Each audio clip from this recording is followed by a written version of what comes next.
Hey fandom, it's me Aaron for Comic Buzz. I'm talking about things that are buzzing, and this is I didn't want to do another video about DC that slants a little bit negative, but you know, this is not this is the video they deserve. You know, it's the video they need. And you guys heard Diggle off of Action Comics. First it got pushed back an issue because of Grant Morrison's run finishing, and that's fine. That's just a little bump, and that's cool. But all of the promotion and all the excitement, all the build-up for Diggle on Action Comics, and finally, like, something good. I want to see Superman just punching stuff. Diggle he's a violent dude. And Superman by Lobdell really was not well received at my store. I didn't really, I don't have anything against the guy, but, you know, I just don't like the omniscient narrator paired with all the internal thought bubbles, and then just so much dialogue, and it's just like, this is not the style I like. I like the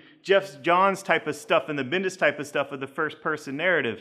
But here's what DC did. They have this in the back of every DC comic for the past 2 weeks now. It's a 6-page ad just promoting Diggle's Action Comics. And kind of what's ironic about it is, like, Superman has a job to do. This looks like a job for Superman. Apparently not for Andy Diggle. I mean, he would have been perfect for it, but nope. I don't like bullies. I would speculate that Diggle doesn't like bullies either, and maybe that's why he walked off of it. Maybe the editorial stuff, you know, who knows? But yeah, and I'm here to protect, not provoke. Diggle is protecting his name, protecting his integrity, protecting all that, and I didn't throw the first punch, but I'll throw the last, and I'm ready for what Diggle has to do next. Bring him to Marvel, you know, give him something big with Marvel now. I was so excited about this. I want a good Superman. I know we're getting a good Superman. I think that him now would have just been so great, just pouring right into Superman Unchained by Snyder and Jim Lee, that everyone is excited for. Plus, I mean, when you got the preview guide, I mean, you got the Superman with Superman Batman and the Superman Unchained by Snyder, and then you have the Superman Action Comics by Diggle, which, you know, this is issue 21. Now we're saying even back to 19 is not going to be Diggle. I get this preview guide, and I've always gotten the preview guide as a fan because I want to know what's coming out, and I want to get excited about it. And when these things change, which has only been really DC so much, I'm no longer excited. I'm no longer bought into this whole thing. And Tony Daniel writing the first arc and drawing it, that doesn't excite me. I mean, his art's wonderful. He's a great guy. I like him, but I wanted Diggle. I like Diggle's Losers. I like Diggle's Hellblazer. I liked his Adam Strange even. His Green Arrow Year 1 on the island, read that. It's phenomenal. And just to throw him off, and why? Why? Why get me so excited and then it's just ridiculous to me, really. And I'm just so disappointed. And I'm sure a lot of Superman fans are. All right, I wish that was it, but there's actually a second thing. And you guys know how excited I was about the Green Lantern shakeup. I did a whole video on that at Comic Buzz, and Fialkov is now off of both of his Green Lantern books. And what's unfortunate is in the same preview guide, we have Guy Gardner for Green Lantern Corps, all red like a Red Lantern, and then we have Red Lanterns also by him with Guy Gardner as a Red Lantern with a green ring.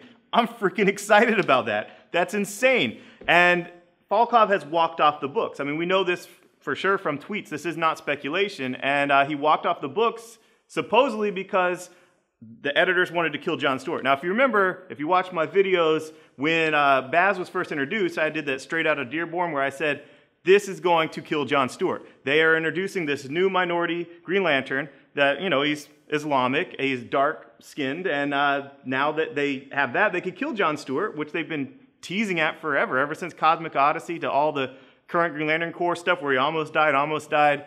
That, you know, the headline wouldn't be that DC kills their only minority Green Lantern. It would be DC killed one of their 2 minority Green Lanterns. And I don't have a dog in that fight. I love John Stewart and JLU, the cartoon, but he's never been my favorite in the comic. My favorite's always been Guy Gardner. That's not racism, that's favoritism. I love Guy Gardner. He's a unique voice. He's an asshole. I love him. But Fialkov would have been perfect for that because he's good at writing assholes. I mean, back to Tumor, to his Echoes, that book was creepy, to Last of the Greats, where it was like a superhero that, you know, he has all the power in the world, he wants to have sex with Oprah, he's gonna screw Oprah. It was great. I loved that. And I think he would have been great for it. I was excited, and luckily I didn't do a signing with him. Instead, I lined one up with Vendetti, who's doing Green Lantern. But, you know, these things, when this is solicited and all the promotion's going, retailers might be promoting signings and things, and it's kind of unacceptable to me. Van Jensen is taking over, and I do like Van Jensen. He's a great guy. Pinocchio Vampire Slayer is one of the greatest classic ideas that wasn't thought of. He sells a lie, he breaks the nodes, and he kills a vampire. It's good. And he's great friends with Vendetti, lives near Vendetti. You've probably met Van Jensen. He's always at the booths with Vendetti at the cons. And that's cool, and I'm excited for that. I'm not, you know, really negative about it, but I wanted Fialkov stuff. That's what I was promised. And speaking of that Vendetti, Van Jensen type of thing on Green Lantern Corps now, of these buddies working together, maybe put James Tynion on Action so you can have Scott Snyder on Superman Unchained, and then Action can be his protege, Tynion. You know, that could work. But that's it. DC, stop doing this. Get your editors in line. Once a storyline gets approved, once a plot gets approved, let it go. Let it happen. You know, come on. I love you guys. I love DC. I love Green Lantern. You guys know this. Get your act together. Thanks. Bye-bye.